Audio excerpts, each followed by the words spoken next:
22 दिसंबर 2012 की रात थी।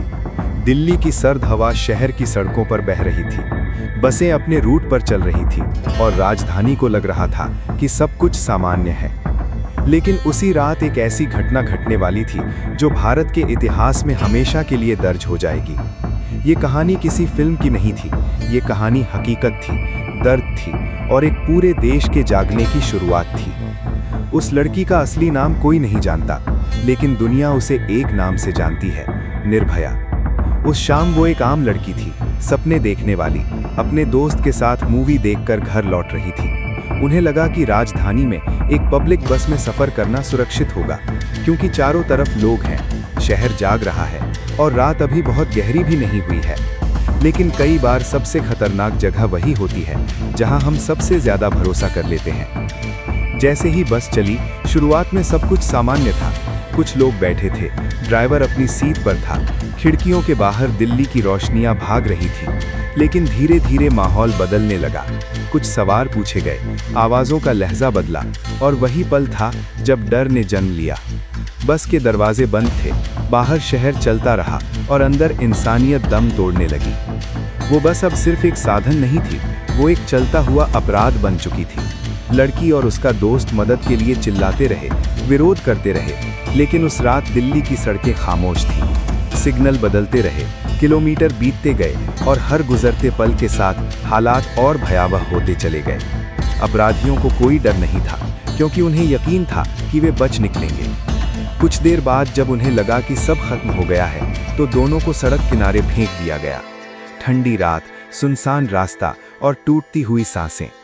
राह चलते कुछ लोगों ने देखा, पुलिस को सूचना दी गई और उन्हें अस्पताल ले जाया गया। वहीं से इस कहानी ने पूरे देश को हिला देना शुरू कर दिया।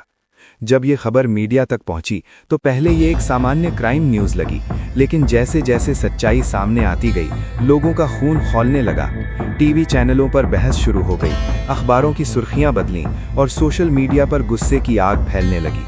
हर कोई एक ही सवाल पूछ रहा था कि अगर राजधानी में ये हो सकता है तो देश की बाकी जगहों का क्या हाल होगा। अस्पताल में डॉक्टर हर पल जूझ रहे थे। ये सिर्फ एक मरीज नहीं थी, ये पूरे देश की उम्मीद बन चुकी थी। हर घंटे अपडेट लिया जा रहा था, हर खबर पर लोग सांस रोक लेते थे। देश भर में लोग मंदिरों, मस्जिदों और चर्चों में दुआ कर रहे थे, लेकिन हालत लगातार नाजुक बनी हुई थी। कुछ ही दिनों में सड़कों पर भीड़ उतर आई। इंडिया गेट, जंतर मंतर और देश के कई शहरों में लोग मोमबत्तियां लेकर खड़े थे। ये कोई राजनीति नहीं थी, ये जनता का दर्द था। ये उस गुस्से की आवाज़ थी जो सालों से दबा हुआ था। लोग सिर्फ सजा नहीं चाहते थे, वे बदलाव चाहते थे। जांच शुरू हुई, आरोपी पकड़े गए, पूछताछ चली और हर खुलासा लोगों को और ज्यादा झकझोरता चला गया। ये साफ हो गया कि ये कोई अचानक हुआ अपराध नहीं था, ये एक बीमार सोच का नतीजा था। एक ऐसी सोच जिसे पहले भी कई बार नज़रअंदाज किया गया था। सरकार पर दबाव बढ़ता गया, कानून पर सवाल उठने लगे, महिलाओं की सुरक्षा को लेकर बहस तेज हो गई। लोग पूछने लगे कि क्या हर बार किसी बेटी की जान जाने के बाद ही सिस्टम जागेगा? क्या इंसाफ हमेशा देर से आएगा? बेहतर इलाज की उम्मीद में लड़की को विदेश ले जाया गया। ये आखिरी कोशिश थी। पूरा देश उम्मीद लगाए बैठा था। लेकिन 29 दिसंबर 2012 की सुबह वो खबर आई जिसने पूरे भारत को खामोश कर दिया। वो जिंदगी की जंग हार गई और देश ने अपनी एक बेटी खो दी। उस दिन सिर्फ एक मौत नहीं हुई थी, उस दिन भरोसा टूटा था। उस दिन लोगों को एहसास हुआ था कि गुस्सा अगर आवाज़ न बने तो बदलाव नहीं आता। और यही वजह थी कि इसके बाद विरोध और तेज हो गया। सरकार को कदम उठाने पड़े, कानूनों में बदलाव की बात हुई और फास्ट ट्रैक अदालतों की चर्चा शुरू हुई। कोर्ट की कार्यवाही चली, सबूत पेश हुए, गवाह सामने आए और हर सुनवाई पर पूरा देश नजरें टिकाए बैठा रहा। कई बार ऐसा लगा कि कहीं ये मामला भी कानूनी दाव पेंच में उलझकर सालों तक न खिंच जाए, लेकिन इस बार जनता पीछे हटने को तैयार नहीं थी। साल बीतते गए, इंतजार लंबा होता गया।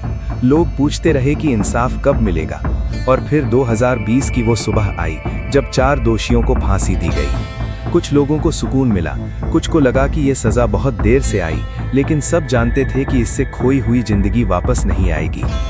ये केस सिर्फ एक अपराध की कहानी नहीं था, ये एक चेतावनी थी।